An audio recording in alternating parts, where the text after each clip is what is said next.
लोकनेते गोपीनाथरावजी मुंडे साहेब यांच्या पुतळ्याच्या अनावरणाचा कार्यक्रम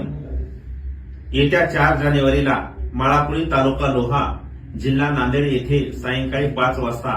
आयोजित करण्यात आलेला आहे। तरी या पुतळ्याचे अनावरण आपल्या सर्वांच्या नेत्या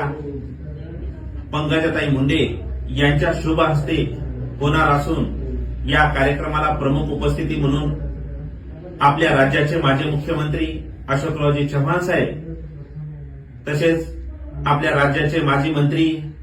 आदरणीय धनंजयजी मुंडे साहेब यांच्यासह अनेक मान्यवर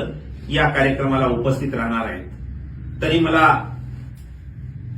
कैलासवासी गोपीनाथरावजी मुंडे साहेब यांच्यावर प्रेम करणाऱ्या सर्व जनतेस या ठिकाणी आवाहन करायचंय की आपण सर्वांनी या कार्यक्रमाला मोठ्या संख्येने उपस्थित राहावं आणि उपस्थित राहून या कार्यक्रमाची शोभा वाढवावी ही आपल्याला या माध्यमातून विनंती करतो।